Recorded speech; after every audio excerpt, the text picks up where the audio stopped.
Greetings, Langarinos, and welcome to another installment of uh, Tyler and Peter. I'm Peter. I'm Tyler. Last. And we are, I wanted to say another installment of Tyler and Peter learning about Ghanongga language from Solomon Islands. Today we did a little bit of Googling to see about the island of Ghanongga, where there are two languages, Lunga language and Kubokota or Ghanongga language. According to ELAR, Endangered Language Archive, Ghanongga is the northwest kind of section of the island, and Kubokota is the northeast section of the island. And it's not clear if those are two separate languages or the same language. What we can tell so far, it looks like Kubokota and Ghanongga are the same language. But to reiterate what we've said on previous episodes, the reason we're using the name Ghanongga is because that's what it says in the book we're using. We are making no claim. I don't know anybody in the community, so I'm not making a claim on what they used as the language for themselves.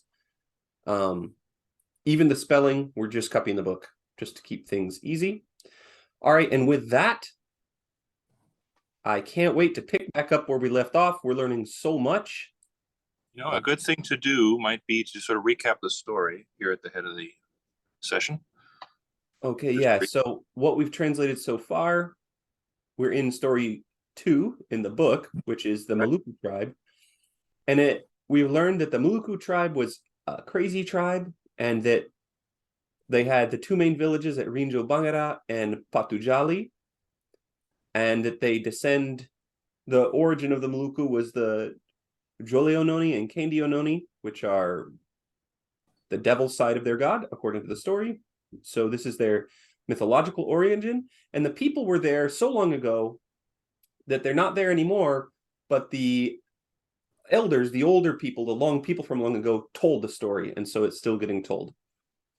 And they lived on a hilltop village, and the first thing they saw the breadfruit trees growing there, and they said, oh, the leaves are floating down to the ground, so they climbed up the trees and tried to float down to the ground like the leaves.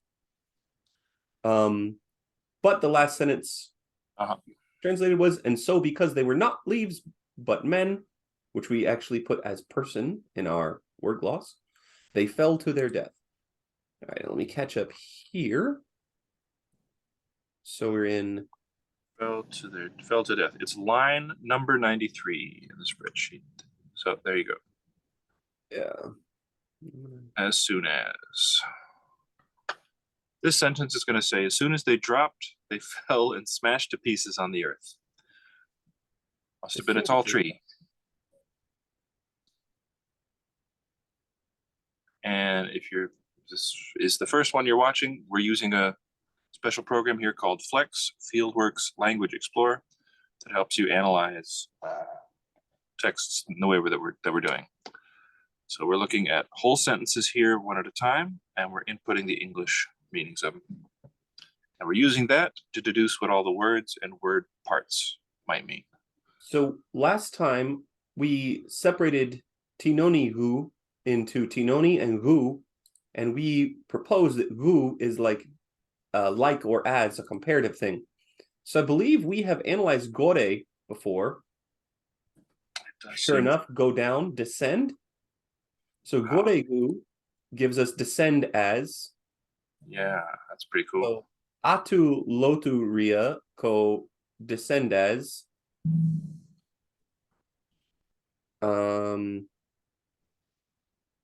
Piarandia. Now look, we have an interesting comparison here between loturia and piarandia. Now, ria we have been glossing as they, them, something. That's right. Yeah. Change one to they. They dropped, yeah. I'm going to say dropped as, I don't know. Maybe just dropped.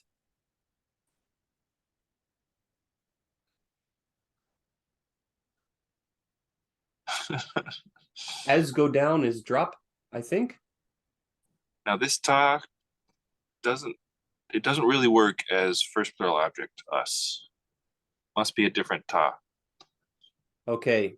Now this ta looks very much like a passive. Ta piara. That piara one is the smashing word, I believe we. Yeah, piara must be smash. as we identified last time. And Oh, yeah. the translation is smashed on the earth. Smash they on the earth, yes. So this dia is also not possessive, I would think. There's, unless it's a nominalized verb, they're smashing. It's not impossible, but it's not a slam dunk. Really interesting is that very first word, atu, which I would expect contains our mysterious tu in it. What do you think? It's very hard for someone experienced in Oceanic to not recognize Atu pretty quickly. Okay. I don't really want to spoil Atu. Does it have something to do with the two? I don't know. I don't know. Okay. I'm not sure where as soon as, but I think this ko goregu is kind of like so as dropped or as descended. They fell so as descended. And I don't see two pieces anywhere here. So I'm not sure.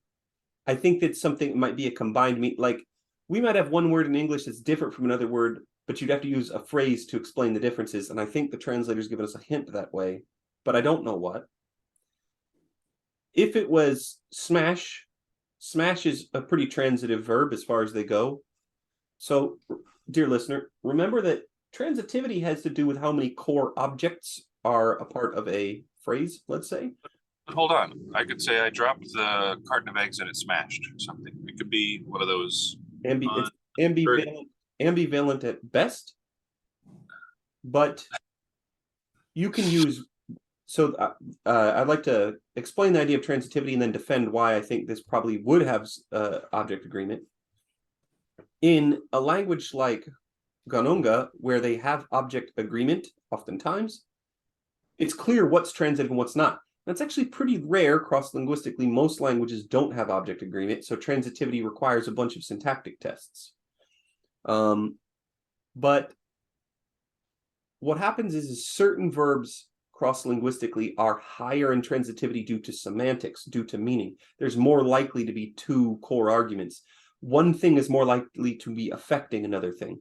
There's a lot of literature on transitivity, and across functional, formal, etc. diagnostics, people tend to always observe that transitivity is higher in events where one party is very affected by the action. Smashing is something that affects things very much. So you could say, the plate smashed, right? Or I smashed the plate. I smashed the wall. I smashed the barrier. The barrier was smashed by me. And you could do all of that with verbs like eat and kick and fight, which are also very transitive, right?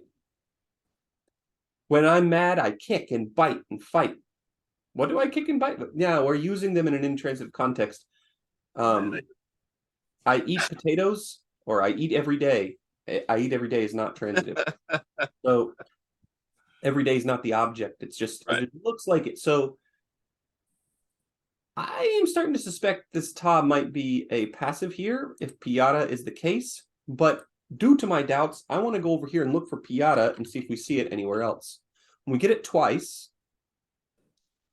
Smashed them all to bits, definitely transitive. Down came the palm and smashed them all to bits. And then what's interesting is this. Yeah, yes. Da piara ria looks like it smashed them. Sure does. Couldn't. And so this ria is, with this speaker, doesn't seem to be. Wow. How do we know what's the subject, what's the object? It's not that clear. Or it's sophisticated and we are not that clear yet, meaning Tyler and Peter. Yeah. I'd have to bet that it's you and me who are missing something.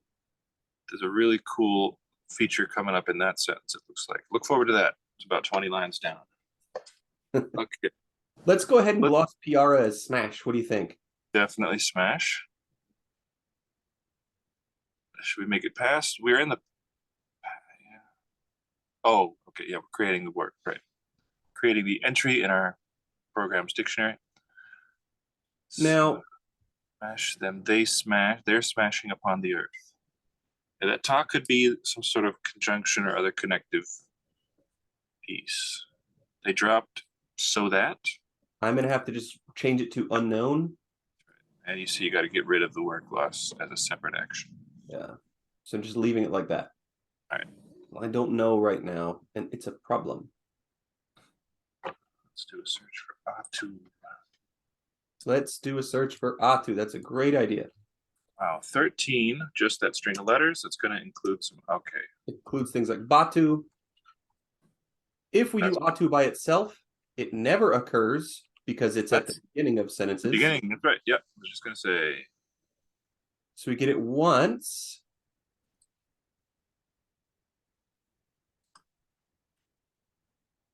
Agora, Atu Patu, we have. Just Zatu. No, I think we only get it a single time. Okay, so other texts we'll have to wait for those to use it. Have to wait for those. My guess is that it's going to have something to do with that as soon as connecting idea. Let's do the next sentence. I think it does, although I don't think that's what the gloss you will go for in the end. I know the oceanicists out there are itching to spoil it for us. So if you're an oceanicist listening to this and we haven't, maybe there's 20 more episodes up at this point that you're listening to it. So maybe we've already figured it out. But if you think we haven't, please send us an email. We'd love it if somebody watching the video solved words for us. If you're a native speaker of Ghanongga or any of the languages of Ghanongga, please reach out to us. Tell us how wrong we are. Teach us. Yes, that's right. All right. Now we've seen this Zara before. Let's read the meaning for those listening. Let's read it, what it means. But yes, another would climb again, to fall as the breadfruit leaves do, he would say, would drop and be killed. So again, they're struck by how the leaves are falling from this tree, and they decide they want to do it, and they want to do it too. Even though they've watched one fellow drop to his death, they're still so intent on doing this that they're going to keep going. Spoiling by looking at the next sentence, because I saw we have another Keza. We have Keza and Zara across the next two sentences. They are separated. So the very next sentence is another would climb, drop, and be killed. And we get Lotu and dead. Fall, dead, and then some perfective marker. Yeah, drop and be killed. Yeah. So cool. Keza likely means climb. Climb again, another. Seems now we've had a problem glossing Keza in the past. We have it when the tide came in the first story. The Keza was used for that. Do you think Keza is ascend? Rise and climb. There's climb in the first sentence there. Climb up. The tree. So yes, it rose and covered. Also used of climbing a tree. Yeah, I would do it as rise when it's used of the tide, but otherwise climb seems quite good. Would climb the breadfruit tree. Woo! So it means climb, rise, ascend, go up. I think go up might be the closest English because we get a little phrasal verb there. Okay. Anyways, though, what should we pick as the gloss? We can enter the definition as rise, climb, go up. Let's say climb, because that's going to be the most frequent one for this text. I also really feel like that's a really poetic description of the tide. The tide climbs. I like it. So in general, I'm a fan. But I'm going to go ahead and go to our entry. I did that by pressing Control and then left-clicking on the word I wanted to go to, Keza. And when I go to the definition, I'm going to say climb, rise, go up. And I've expanded my definition there so that when I go back later, I can know, that's what was going on. Looking back at the gloss tab so I can see everything together, we've got a combination of Zara and Keza. And Zara has been eluding us for a while, I believe. Okay, now Uketu. Let's deal with this before we deal with Zara, in fact. That's two meaningful parts to it. Yeah, so I believe together here. Who knows? I believe it's the combination of perfect and dead. Yep. I believe so too. So I I'm think just going to put the gloss as dead still. And I didn't bother to put this as a suffix because I'm not really sure if it is a suffix or they just come together and maybe they... How we would know, by the way, listener, if we met a Ghanongga speaker, if we notice that they say uke for dead and uketu, then we'd say this is one word. But if we say uke tu, then we would say that's two words. Because I'm looking for a stress shift, when a new word is made, we predict that the stress is going to be penultimate, meaning second from the last syllable, because that's very common in Austronesian. And so without hearing Ghanongga, that's our assumption. Things could change if we heard the language. that'd be nice. But without hearing it, we're just going to work on this acting hypothesis. And then we would be, if we heard a bunch of Ghanongga, we'd know where the stress is. And then we would still use stress regardless to help us know if it's one word or not. Now, is it possible for a language to add suffixes and then not stress switch? We're speaking such a language, not stress the shift. Not, yes, not switch. Not I shift. can't even say it. Yes, English is an example of a language where you can add prefixes and suffixes and the stress does not move, But or it does. There's cases of both. So right. grains of civil, salt. From civil, we can get civility. Stress has moved. But from open, we can get something like openable. We've added also two syllables in able, but the stress doesn't move for that one. And the listener might think, oh, well, if you added a one syllable, it would. Openly. No, it doesn't change it. So openly. Yes. So let us look right quick for... Now, Zara is in this next text, this very next sentence, multiple times. One cool thing is that our sentence, according to Flex 4.7, it was completely glossed. So we didn't have to gloss anything. We need to improve everything, but we'll go back and do that later. When it's in that turquoise shade there, when the text is highlighted with that, that means that that Flex, the program, is guessing there what these words mean because it's seen them before. So if you're doing if you've got a large text collection, that's a really useful feature. You're not going to have to input the meaning of each thing by hand because you'll see words repeat a lot. That was what they did. These people of Maluku, they followed one another that way. So most of the cases of Zara I'm seeing in our corpus are deictic. They're pointing and saying that or those, it seems. Yeah, that way those people... Roiti we've seen before too. Or Roiti. Ooh, the very next sentence is a good one. They're all good. We must build another house, they said. Another, that's always useful. The mule, that's the repeating verb. Return, yeah. Return, coming back and doing something over, doing something again. Roiti might mean like work or do. Let me see what I've got for that. We've gotten distracted in Roiti, but I've wanted to know for a while. Okay, I haven't picked that one out yet, but let's do a search. So we got Roitini doing a different thing in the first story. Okay, so maybe do. Do was my suspicion from the first story, but that was what they did, those people of Maluku. Yeah, they did, yeah. After that, we must build another house, they said. Wow, so rumah from Indonesian looks like the word for the house. Rumah is a house in Indonesian. Oh, and Hawaiian has lumi, but that's from English. Never mind. It's got to be. Lumi is a room. Oh, yeah. I mean, lumi moe, the bedroom. Lumi kuke is a kitchen. Yeah, that is a likely suspect for a loan based on sounds. That from this comparison. Okay, this 108, the lower one there that's highlighted. They said, for they had already heard the story I am telling. Vabakato's story, or the telling part. Nga roitini ara ani. Interesting.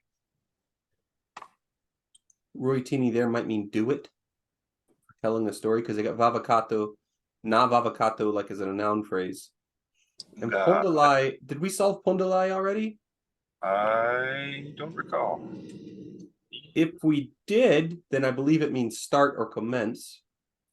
Okay, that would work for the other hit of the word that we have, which is text 2 also. Oh, up above. Now the land of Maluku began at Patunjali it came to. Yeah.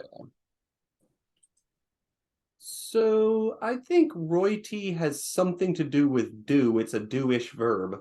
I believe so. Make. Good action verb, I think. Oh, you know what? I see something there in Flex 4.6. There is an apostrophe that survived. Yeah. So we should go to the baseline to fix this. That's right. What are we using for base? We're using a C there, right? That's right. C for contraction. And also it's shaped similarly to printed apostrophe. Okay, now what we want is for it to recognize this is a variant of, and this is a variant of na, right? Or allomorph. I do believe. Could be from ni as well, but na seems likely. When we've been seeing it, I believe it's this way. The leaf. Or a leaf.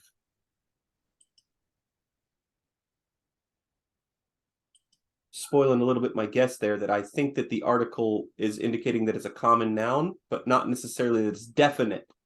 So in English, we have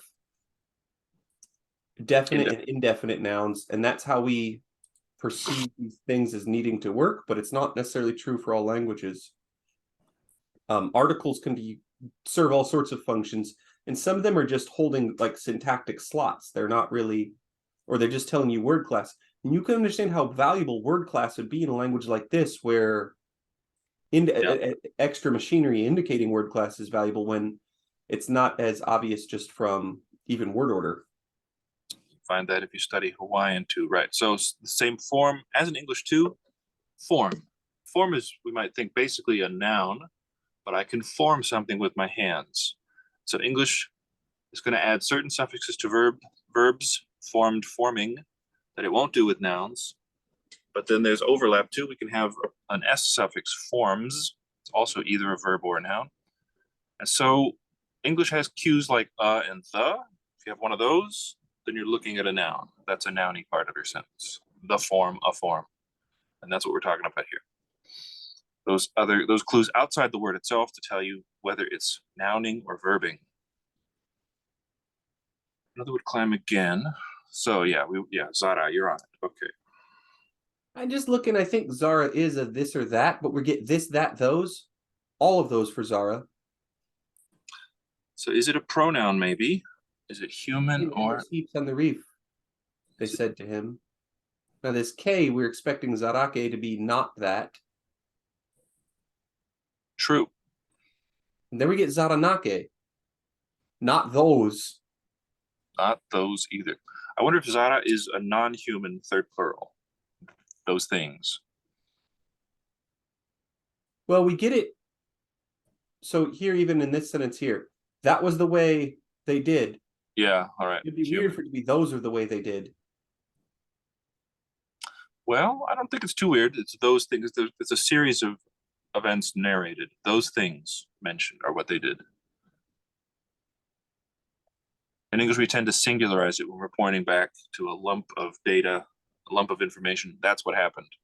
But it's really plural. Those things are what happened. That way. All right. Ve meaning way or how.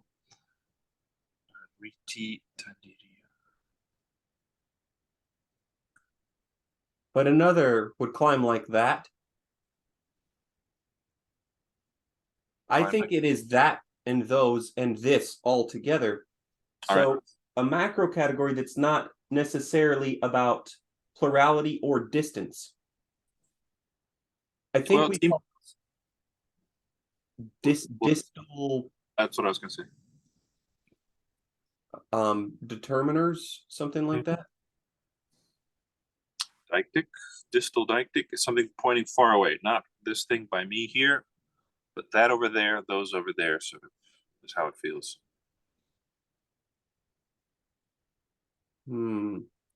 One reason I might be against using that as the default gloss is that that does too much in English.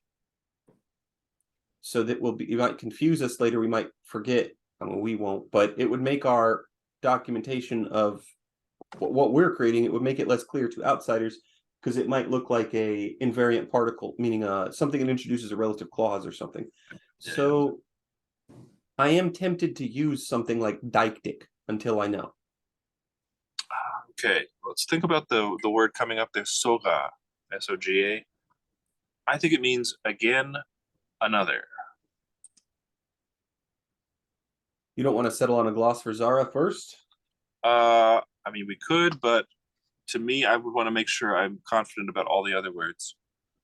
I mean, if you want to create one for Zara, let's make it dist or something. Not disrespected, but distal, far away.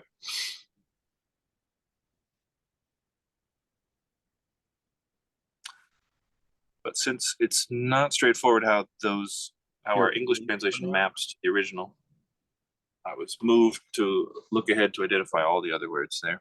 All right, we'll leave Zara on the docket for a while, but we have an idea. It means something. Well, I mean, obviously, all the words mean something. We have an idea what it might mean, a little bit close, and so we can leave it for now and keep it on our minds. When I search for soga, I find it here, zoga vaniziu. How do I get food? And vani means cause it. Remember, give. So vaniziu is give me. If there are no men, how do I get food? Kaki tiu, ko, bari soga. The soga, I'm not sure how, again. Another school started jumping. And that maka means one. Another one. It does seem like here, if all this other stuff means them jumping, that another one would be a great gloss for soga. All right, so there we're back in the first story. Came Again. Another coming. I think another is probably a better translation than again. Than again. But that for us personally, I can see why a translator would choose both depending on the context, but right. What did we decide? Another or again? You just said you liked another better. Okay. Do you also like another better? In this, hold on, but yeah, let's look closely here. In this particular instance, it seems to be more again where we're seeing it here. Another would climb again. There would be another climbing. I mean, I'm not opposed to saying that it's another, but it makes the climb word keza seem more noun-like if we say that. Look at its placement too. It's between that climb verb and then the tuhu. It seems very much to be part of the verb complex. Exactly. I feel so too. Then another climbing, tuhu, complete. Maka keza tu. Oh, another two comes up. That's unusual. Usually just see 1, 2 in a clause or in a sentence, but here 2 twos. But another person. Now they as how doesn't quite work there for me. Oh no, okay. Climb again. Maybe breadfruit leaves in the same part. Right. Where's breadfruit mentioned? It's not, it's just leaves. Yeah, leaves are mentioned. Yeah. How leaves. The leaf falls. To fall, how as a leaf falls or whatever. So I'm okay with again or another. I'll go with again for now. I think that's the reasoning that it seems to be so entrenched into the verb complex makes me like again a bit more. All right. Okay, now Zara. Do you want to just call it? Well, for the entry, maybe dist, all caps, and then in this instance of the word gloss. I'm going to Google right quick about distal. Okay. So distal is situated away from the center of the body. So distal is about the distance. They use the Zara is also glossed several times as this. Now I do think they probably don't mean this as in what's in my hand. Something just mentioned. But what I want is the macro category. Determiner. It's not coming up that way. Demonstrative might be what we want. Okay. So right. we Determiner is all it caps. conveys a lot of theoretical ideas that we're not necessarily committing to. Let's look at demonstrative and see what demonstrative gives us. Means away from the monster. I'll be right back.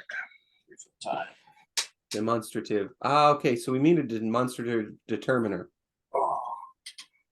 Distal demonstrative determiner. I'm going to call it dem det, and then in the full gloss, I'm going to edit the dictionary. So here I am with Zara, and as the Tyler is away, the mice are playing. So that's demonstrative determiner. I'm going to leave the category neutral for now. I'm going to press Control and click on Zara, and go to the entry, and I'm going to call it demonstrative determiner. This, that, those. Sounds good. Our dictionary is going to be looking pretty nice soon.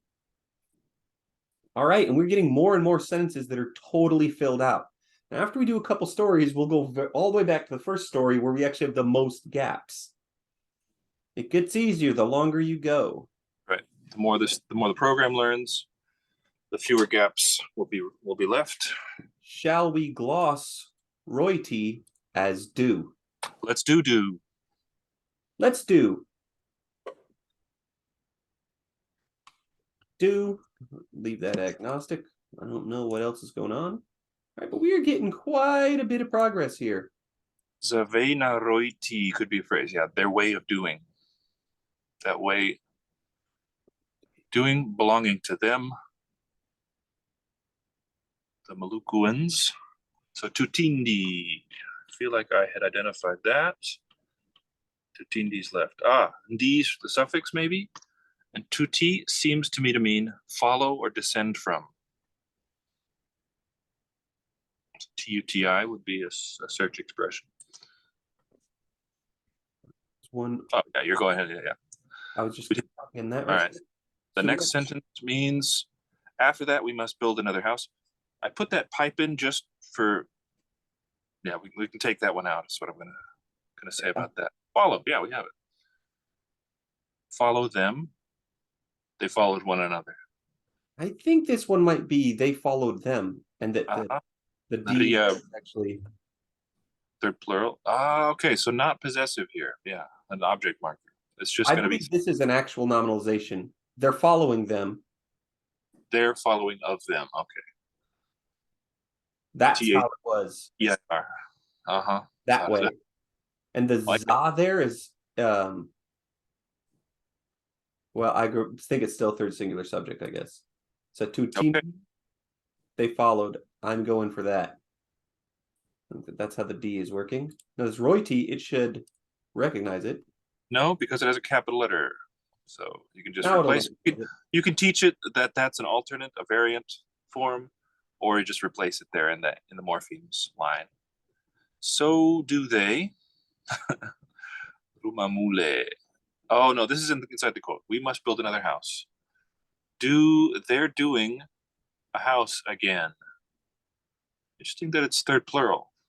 If the free translation is we must build another house. Yep. I was thinking about it. I like Ruma's house. Knowing a bit about the other languages in the family, we're led to identify this one pretty quickly. Even if it were the only instance in the whole corpus, we could be pretty confident about that. Which indeed it is.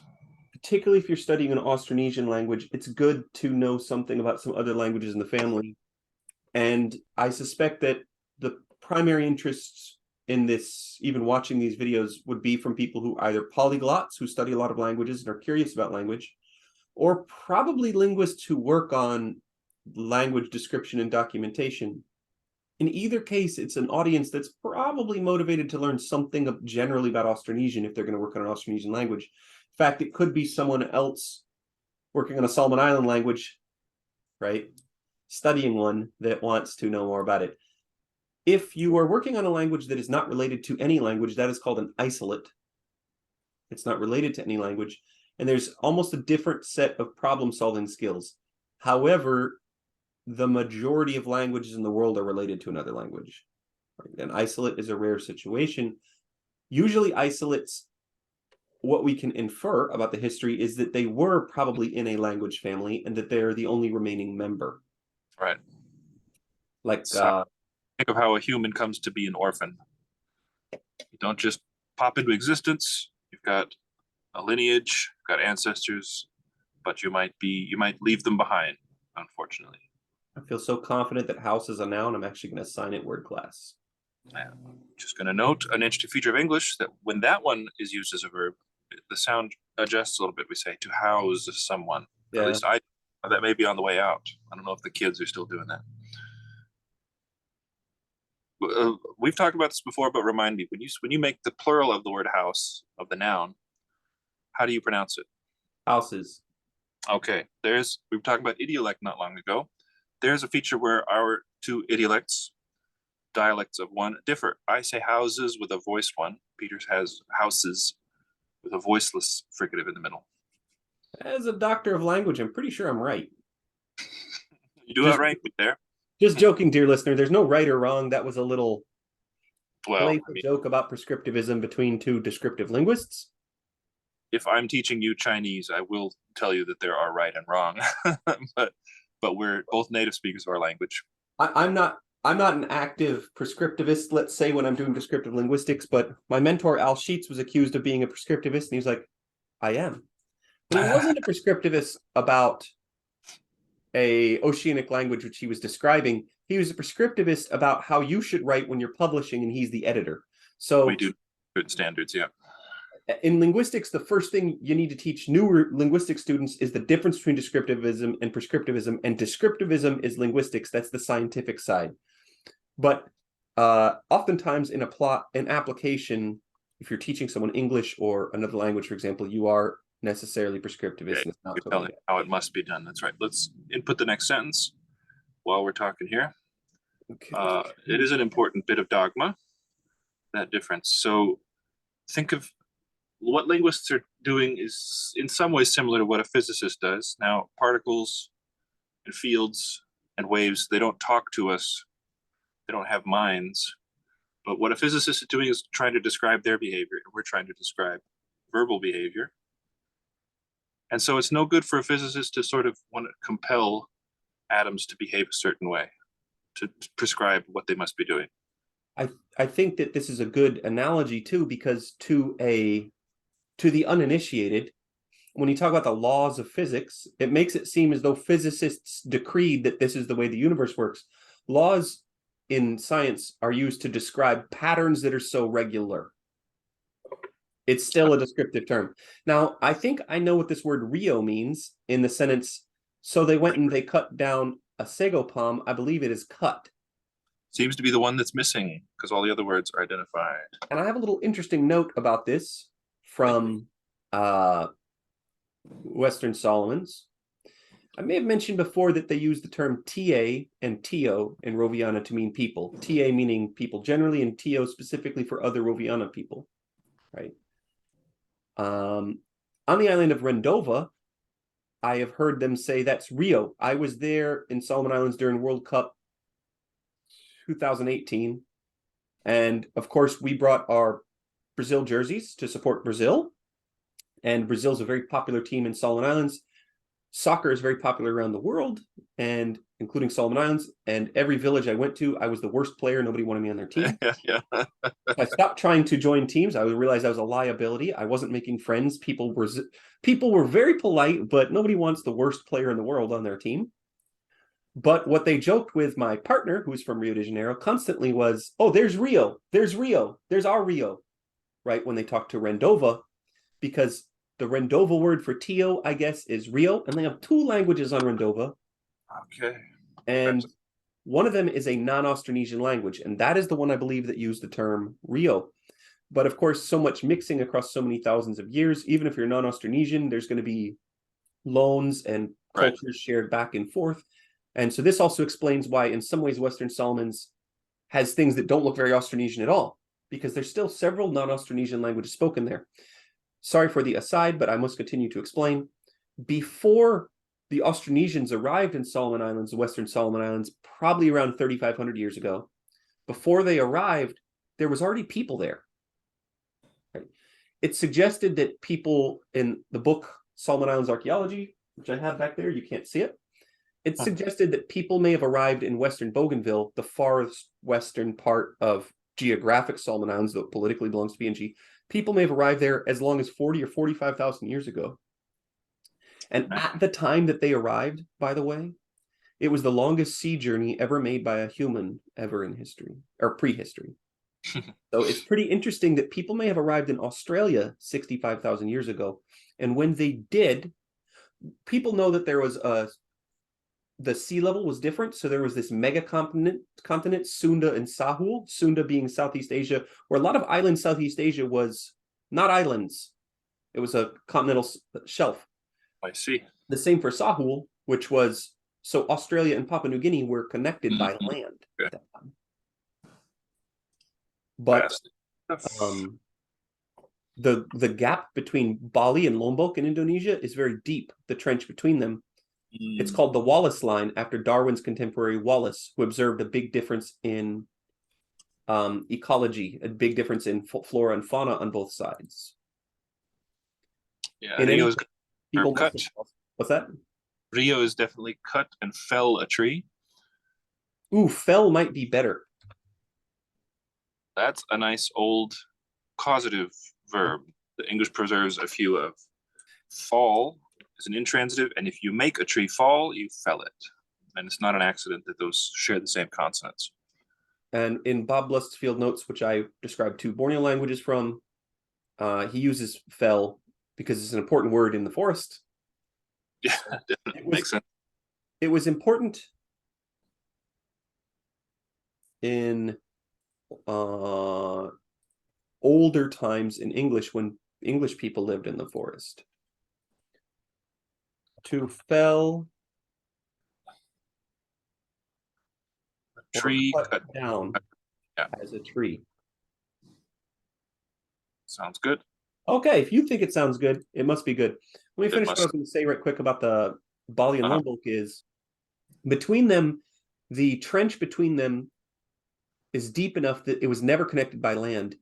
And humans, and for example, Homo floresiensis, I may be pronouncing this wrong, the island of Flores, which contains hominid remains, is east of Lombok. So anybody who got there must have crossed it by sea.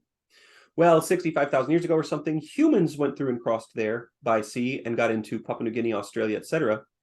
And probably 10, 20,000 years later, they crossed a much bigger voyage to get from the eastern edges of Papua New Guinea into Bougainville, which politically belongs to Papua New Guinea, but just geographically is separate.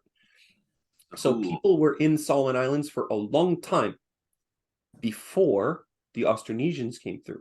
And that's why Solomon Islands has many Austronesian languages, but also some non-Austronesian languages. So it's a very interesting place linguistically. If I were a millionaire, I would buy a yacht and cruise around Solomon Islands learning every single language. It would be extremely fun. I would take Tyler too. Thank you. Thanks, Skipper. So let's carry with the story here. Yeah. Okay. What's happened in the meantime, after they're following each other up to the top of the tree and trying to float? Look which word they use in the translation. To their deaths. The palm. They felled the palm. They felled the palm. They predicted Tyler for sure, or Tyler This is- predicted. Oh well, I had looked at the story before a couple weeks ago. All right. So after their leafing adventure, they decide to build another house. Maybe there's already some houses there in their village. So they went to cut down a sago palm. They felled the palm, and they said, where it falls, it breaks the leaves of the palm. Have you observed tree felling in your stay in Solomon Islands? Yes, but only at like logging camps. Like I've driven past logging camps. All right. There are some sustainable ones in the Solomon Islands, by the way. They have a system where they can sustainably do it. People have been collecting wood from the Solomon Islands the whole time people have been there. So however long, that's 30, 40,000 years. There is sustainable ways to do it. Although there's also destructive ways to do it. Now, did we already analyze Keta, but it just doesn't recognize it because it's caps? So that what you'll do is nudge the word. Yeah, it doesn't recognize it. Kita. All right, we have a word to identify. And we also have me. Now, I really feel like me should be first person plural exclusive from Gami. Oh, okay, the word me. All right. But that there's no way. There's no way that we're getting that meaning here. So again, perpetually puzzled. Now, Ekurundi, we are getting this D here is some kind of subject marker, I believe. Ekuru is leaf. Let's see if that solves anything for us. Gurundi. How cool. I'm going to say it's leaves. Diapina. Yeah. Ingurundi. Nandiapina. The leaves of its palm. The leaves of weird. Okay. Keta. We have keta koi. Keta koi a couple times. Keta on its keketaina. That was the edge, I believe. Keta may be place. A word referring to a place. I believe you'd suggested place in the first story as well. So place seems pretty good. But what will Mijaro mean then? Right? Minjaro. Ooh, okay. Now, when we see this D, we felt it was subject agreement. Where were we saying it was subject agreement? Just a couple sentences earlier. Is there an nominalization? Now look. Palindi, Ingurundi. We've got a Pamaluku not, then we've got they followed them. Well, sorry, where are you? Look, in the they followed them. They're following up them, yeah. That was it, Tutindi, yeah. What if this na is an article? What if tuti is being used in a nominal sense here? What if D combined with na as like a circumflex type thing, it means plural? Fix. Yeah, we haven't. In Roviana, plural is indicated entirely in the determiner. You get a singular determiner and a plural determiner. We've never seen a plural determiner in Ghanongga, have we? I mean, maybe we've seen them and just haven't. Adi. What am I saying? Adi. Adi, yeah. Okay, tell me your thought about this na tutindi ria again, that they work as a circumfix, making it plural? Yeah, just as a way to make it plural, but I feel like Adi would be doing it, so I'm abandoning my hypothesis already. All right, well. Although the structure is na leave D, na follow D, it's the same. So okay, that's good. Good observation. Keeping some things in mind there because I don't really know 100%. Mijado should be break. Okay, let's do a search. Now, what's going on here is it isn't here. It looks transitive. It breaks the leaves of the palm, right? Where it falls, it breaks the leaves of the palm. It breaks. There's no it here. I think they're saying it breaks the leaves of the palm to preserve English word order in the translation, but actually it's intransitive break. The leaves break. The leaves of the palm break. The leaves of their palm. Break. Yeah. There meaning the plural. The leaves are possessing. Maybe what it's saying is there is breakage of the leaves of their palm. What's interesting about this possessive thing with the ndia is that I think in English we metaphorically think about leaves belonging to the trees so much that I remember we were both, oh, a little bit of the dia right here, but there's nothing logically restricting the tree to belong to the leaves. Not to believe what's going on here. I believe it. Since we're talking about leaves. It could also be that the palm, the sago palm, belongs to those people because it's in their village. It could be their tree. Very true. Very true. All right, that's actually a little bit better. How about Mijaro for break, though? Let's go ahead and do a little search and see if we see it again. Just now, one hit. Mijaro must be a real trisyllabic word. Right, because we don't get an echo vowel. We get an echo vowel. So when we start working on our phonology for real, we're going to have to include this word. It's a special word because it's a trisyllabic word for real. We know it. We're calling it break. What do you think? Sounds good. Now in English, break the intransitive and break the transitive, as in the window broke and I broke the window. When it's intransitive, the patient is the subject, but the patient becomes the object in the transitive context. And we don't do anything to the verb Right. to change Not this. to the word, not to the word itself. Yeah. So these are called, I believe, anti-causative verbs. Right? When you only get the intransitive, it's only the patient that shows up. Now, this might be an anti-causative verb in Ghanongga, or it could be the case where Ghanongga adds a causative to it in the transitive context, which would still be anti-causative in the intransitive context, you see. So, felling the palm, what happens next? Stupidly, they stood themselves, so when the sago palm fell, they would catch it. Okay, they tried to catch the falling tree. Great stuff. It's not recommended, dear listener. So Lao, we already know is go, and it immediately recognized it when I clicked on it. So I'm just going to leave that. Seen it with uppercase. Turu, tu. That perfective one is what I suspect there. Oh, it took away the word gloss for Lao. You What happened? undo the take. Oh, I guess you have to approve it. Odd. That's strange that it. I know what tudu means. It's a direct cognate with Roviana. I recognize it 100%. I'm going to let you solve this one. Alrighty. But let me tell you, from this sentence alone, tudu and vari to tudu are connected. Okay. Tudu body tudu. Body looks a lot like those Roviana causatives that we've seen. Or some other sort of derivative. And I can see why that would be confusing. I know. I got this one. I know this one. I got it. All right. Now I've identified a tuturu as a potential verb root meaning be crazy or be stupid. So here we see that there's more to the story because that turu doesn't have two T syllables.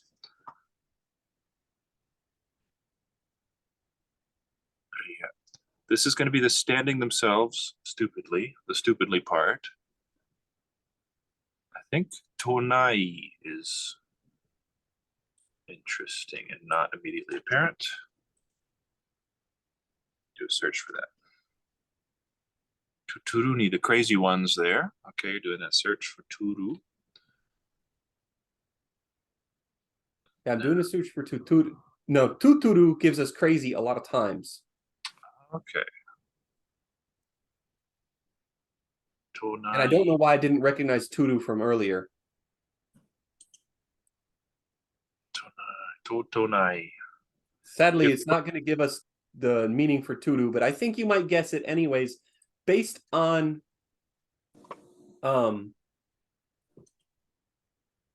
what words are missing. Right. All right. What is the verb of ria? Ria. Okay. That's them standing themselves. Yeah. So which verb is going to mean stand? Va. Probably that. Okay. So this is lao. They went to stand lao turu, and vari tuturu ria. They made themselves stand. They positioned themselves. Is that what's going on? Okay, then we have that ko introducing a consequence.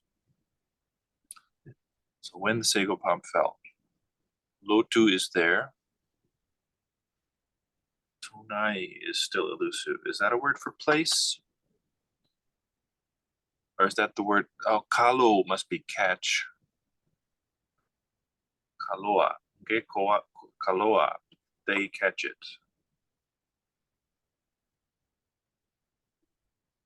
I'm looking to see if the Austronesian Comparative Dictionary will help me. Okay. I'm looking for a specific thing, and I don't know if it will be in here this way.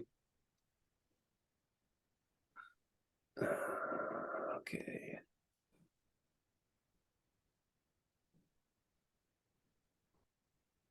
So I'm not seeing it. I was looking for distributive, and I'm not seeing it that way. I'm actually going to go to Proto-Oceanic in the protoform index. I'm going to go to POC, which I'm going to have to scroll right to find.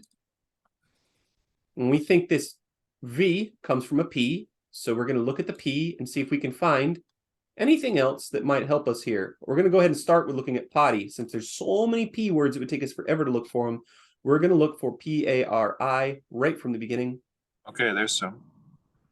Stingray. Prefix of reciprocal or collective action. Where'd you see that? A capital R, about 2/3 down. PA capital RI. Prefix. Yeah, so up here, potty to divide, share out as an inheritance. Also, this other R. So I'm not sure which one it came from because there's not two R's today. At least not as far as we know. We're only looking at a text. There could be distinctions that are just not represented in our. This is what I was looking for. Prefix of reciprocal or collective action. Now in Roviana, this body is I gloss it as distributed action because it can mean reciprocal. Now, dear listener, reciprocal means to each other, right? Yeah, each other. So like we hit each other, that's reciprocal. We help each other, that's reciprocal. But maybe you'd say we marry each other is also reciprocal. There's a nice derivative, intermarry, that is very, very distributed. Yes. I couldn't intermarry a single person, but if we had my tribe and your tribe together, then we could intermarry. What about war? Is war reciprocal? Doesn't necessarily have to be. It's much more distributed than reciprocal. You could have 2-on-1. You could have 3-on-1. You could have 7-on-4. Not necessarily 1-on-1. In fact, war is almost by definition multiple people against multiple people. That's right. So in Roviana, the word for fight is pera, and the word for war is varipera. The word for married type thing is hamba, and the word for marriage is varihamba, like a wedding. Okay, let's look at these ones. Now, Chekeholo is a Western Solomon language. It's fari, reciprocal prefix, mutually, together, eat together. Bugotu, wrong language family, but prefix denoting reciprocity. It's still again. Reciprocity. Chekeholo and Bugotu are both from Isabel. So one thing I think we could contribute to Austronesian Comparative Dictionary is more witnesses. We could say this is what it does in Ghanongga and Roviana because there are more for sure. All right, so yeah, that's what I think is going on there with the Vari Tuturu. Beautiful. And I think that Turu, you have a guess, it means stand. I agree with that 100%. That's what it means in Roviana. Vari Tuturu. All right. Now we get Vari Tuturu. Is it Vari Tu and then Turu? Or probably Tuturu is from reduplication of Turu. Crazy. We already have it as crazy a bunch of times. Now I'm going to call this DIST. Do you like that, or should we call it reciprocal till we know for sure? Sounds good. You can't stupid each other, but stupidity can be distributed. Okay, Stupidly, they just look they alike. said themselves. That's So right. I think that it's possible. Now this is folk etymology. I do not know. I mean, I'm just making it up myself because I haven't done the sound changes to be sure. But tuturu is probably a reduplication of turu. Just standing there. What happens in Roviana with reduplication is things are written as CVCV reduplication, but it's actually CVC reduplication, meaning the word good morning is written as munu munu, the word morning, munu munu, M-U-N-U, M-U-N-U. However, it's pronounced mun munu. Right. The word for swim or bathe is huve, and the word for bathing continuous is huhuve. Now they Nice. don't write the CBCB, they don't write huve because the V, when it's a coda, deletes. You get two patterns of reduplication, one that is written as two syllables and one that is written as one syllable with no coda. But in reality, you only ever get one syllable reduplication.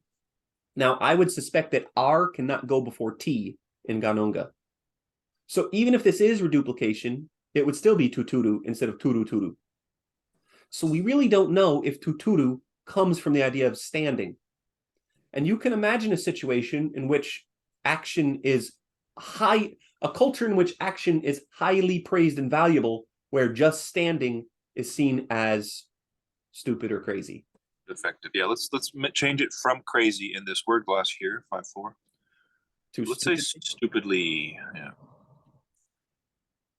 Steve. All right, so I realize, dear listener, that it may have taken you much longer to figure out Vadi if you were doing this on your own, because you wouldn't have thought, hey, I'm going to go look for what this might have been in Proto-Oceanic. But you could constantly appeal to the Austronesian Comparative Dictionary. You're just not likely to navigate it as quickly as I do because I've been using Austronesian Comparative Dictionary for many years. But you got to start somewhere. If I walked through the steps, if you want to know more about Austronesian Comparative Dictionary, shoot us an email, write a comment in the video, anything, and we'll do videos on how to use the Austronesian Comparative Dictionary too. But suffice to say, if you start playing with it, you'll figure it out, and it will take you a lot longer than it takes me. And so that's why we don't want to distract from the video too much with that, but it is totally solvable. You can figure it out. All right, now, Tonai and Kaloa, we are still missing. Let's do a search for Tonai. Yeah. Get it 3 times. We need to go up to the previous ones. Oh, my goodness. All right. So do we have a guess what it would be? Place or something like that is my guess. Place where? Because here it is in our Totonai. Kanako Totonai Munegore. That's where. Yeah, the body part is mentioned. We're getting Totonai a lot in these ones. Right. That could be speaker difference, that they reduplicate that first syllable. Right. It's the 2 different speakers, that's right. And now the idea that there might be, that Ghanongga and Kubokota might be separate, maybe they're dialects and there's little dialectal differences, or even differences just from village. Tyler and I already showed there's differences in our English and we speak the same dialect. Allegedly. Allegedly, for sure. That is the way they saw the reason for catching all the Benito. So when the Choiseul people got there, they would kill all of the Maluku. The way they saw the reason. That is the way they saw the reason for catching all the Benito. It's kind of oddly worded. I feel that maybe the translator was sort of struggling with how best to render the original construction. It's always a balance between being faithful and understandable text language. That's right. Every translation is a balancing act like that. I'm actually not that confident about Tonai still. Okay. We don't want to. Because it could also be like when or something. So when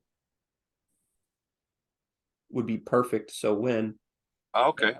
So that is the way the people so when the Choiseul people. So when they came, the Choiseul people, I kind of feel like when is just as good. As you see, will be tight on the rock. So you try to take them, but they're not free. Then you want to put your scrotum down in there, they said. And maybe Totonai is different. Yeah, I'm a little agnostic still on Tonai. I don't know what it means. Let's look for Kaloa.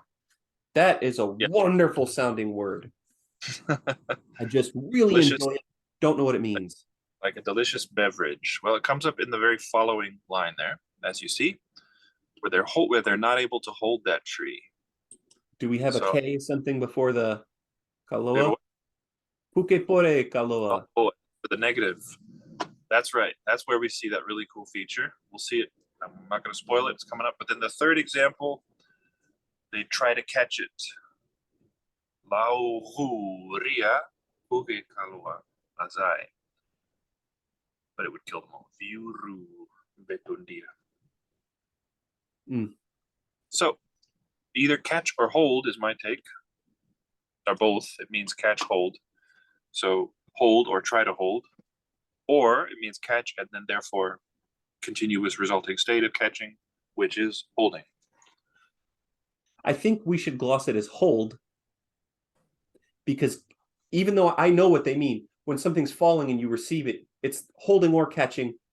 But we use catching too many ways in English, as in catch a baseball, catch a cold, Well, catch as in like you chase somebody and catch them. It's too ambiguous. okay. Hold is, Hold also has ambiguity, but that's fine with me. I have no objection. Now, I don't think that the is part of the verb root. I think that's a suffix. oh my goodness, I can't believe I almost did it. I think it's going to be kaloia. We only see this particular form in our text, but from analogy with other verb inflection that we've seen, I feel pretty confident that it's kalo for the root here. Let's do a search for oia and see if it ever occurs. Negative. Great. Yeah, that's very to the point. So if you're stumped by that, people listening and viewing, our suspicion is that when we have a form like kaloa, that it really reflects an ia suffix that is just losing the vowel e. And if we don't find the sequence oia anywhere, that supports that view. I previously thought, so when we get ua, we never get uia, despite the fact how fun that is to say. We never get uia. And naturally, we aren't going to get ia, right? I mean, some languages would permit it. You can get long e's in Japanese. This language seems to avoid vowel length, as Roviana does. And it may not be height that is blocking the I. It may be rather, you can't have 3 vowels in a row at the end of a word. I will predict there's one exception. You want to guess my prediction here? You might have the same prediction. If your verb root already has 2 vowels in sequence at the end of it, and then you add a suffix, then you'd get 3. That would be my prediction. For the exception, what's yours? If you get a as the final vowel, the e will not delete, because then you get vowel length. So if you got a verb say kala, it'd be kalaia. That's my prediction. Okay. All right, interesting. So we'll see if that pans out, but I like your idea so much. I'm accepting the analysis immediately. And I think we do find one case of aia in our corpus. Should we call it catch or hold? I'm back on the fence on this. In the definition, we're going to have to say catch, hold, receive, something like that. Right. Let's call it hold. All right, and then I'm going to press Control, and I'm going to click on my root there. Boom, taking you right to Kalo. Now, catch, hold, receive. Go back to our text and words. Plus, we're doing pretty good. We're getting a lot right there. When we're a little bit still stuck on tonai, but we're making good progress. All right, I think we should put a pin in it for the day, although I feel like I could do this for the next 10 hours. Our video will get too out of control. So if you want to know what tonai is, keep tuning in, because we're eventually going to figure it out. We're only 2 stories in, and we have several stories to go. All right, and with that, I bid you adieu. Ciao.